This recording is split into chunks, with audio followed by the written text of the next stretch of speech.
Assalamualaikum, salam sejahtera. Yang terhormat Panitia POGI Digital Conference, perkenalkan, saya Dr. Kevin Ardhito Prabowo dari Inarepromed Research Cluster IMERI FKUI. Pada kesempatan ini, saya akan mempresentasikan poster ilmiah saya yang berjudul Barriers to Copper IUD Adoption in a Rural Area in Cianjur. Di antara metode kontrasepsi modern, copper IUD dianggap memiliki beberapa keunggulan. Ia dianggap cocok untuk digunakan di negara berkembang dan wilayah dengan fasilitas terbatas. Namun, kenyataannya copper IUD merupakan salah satu metode kontrasepsi yang paling rendah penggunaannya. Berdasarkan data tahun 2017, prevalensinya hanya 8,5% di Indonesia. Salah satu wilayah dengan penggunaan KB rendah di Cianjur adalah Desa Kamurang, di mana pengguna copper IUD-nya adalah 0.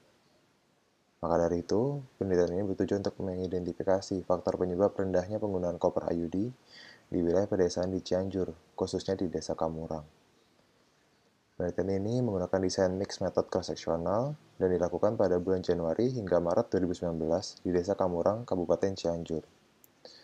Responden pada penelitian ini dibagi menjadi dua kelompok, yaitu peserta posyandu di Desa Kamurang, serta bidan yang bekerja di Puskesmas Cikalongkulon.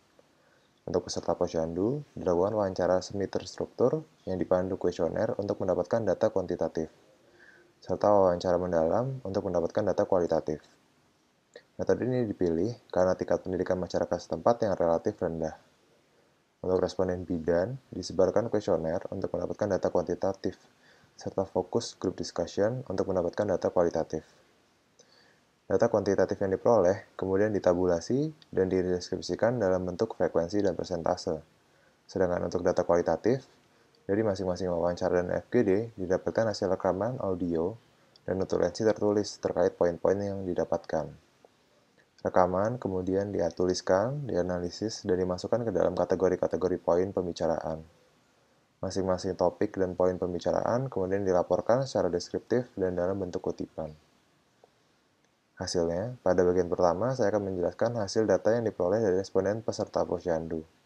Dari studi ini, didapatkan 40 peserta posyandu dengan mayoritas pada kelompok usia 20-34 tahun. Sebanyak 70% hanya memiliki pendidikan terakhir setingkat SD, dan 95% bekerja sebagai ibu rumah tangga. Dari riwayat kehamilan resiko tingginya, seperti yang dapat dilihat pada grafik di poster, didapatkan 20% dari responden pernah memiliki kehamilan saat usianya di atas 35 tahun. 40% memiliki kehamilan sebanyak 4 kali atau lebih, dan 10% memiliki riwayat kehamilan yang jaraknya terlalu dekat satu sama lain, yaitu kurang dari 2 tahun. Tidak ada di antara responden serta posyandu yang menggunakan IUD. Untuk riwayat penggunaan kontrasepsi, sebagian besar sedang atau pernah menggunakan metode injeksi. Metode lain yang digunakan adalah implan dan pil KB.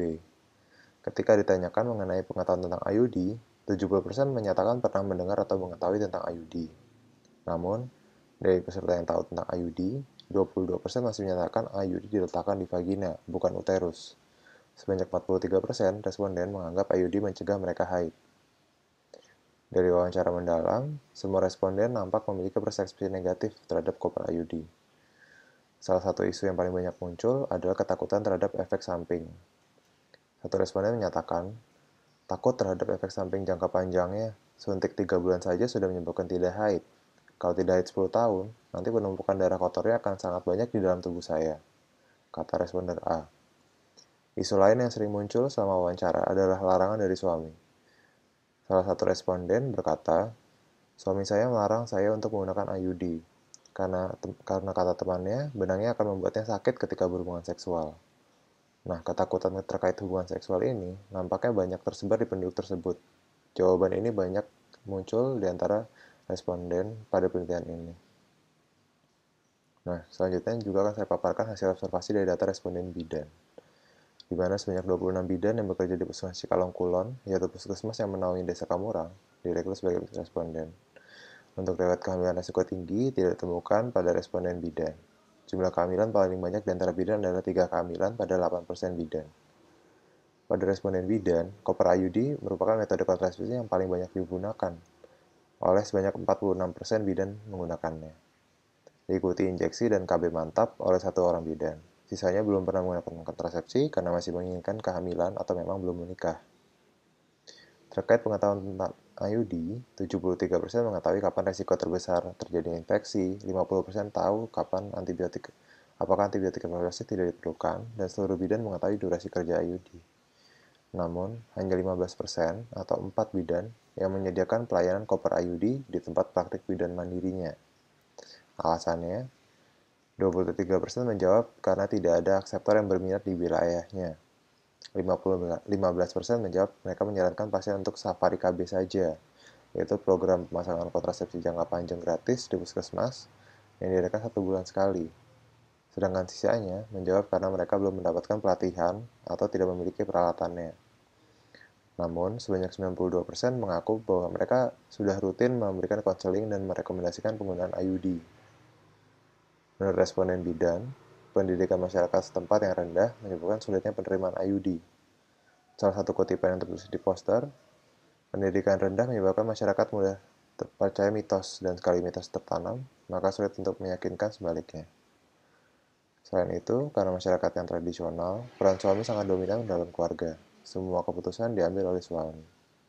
Padahal suami di wilayah tersebut tidak pernah ikut menghadiri konseling atau penyuluhan terkait kesehatan reproduksi dan program KB, sehingga mereka sendiri tidak pernah mendengar faktanya secara langsung dari tenaga kesehatan. Faktor lain yang berperan adalah faktor sosial budaya dan juga agama. Dari hasil tersebut, maka dapat disimpulkan bahwa kurangnya pengetahuan, akses terhadap pelayanan, dan faktor sosial budaya dapat diidentifikasi sebagai penyebab rendahnya penggunaan IUD di wilayah tersebut. Perlu ada usaha dari tenaga kesehatan untuk meningkatkan akses masyarakat terhadap informasi dan pelayanan IUD. Sekian presentasi dari saya, semoga bermanfaat. Terima kasih atas perhatiannya.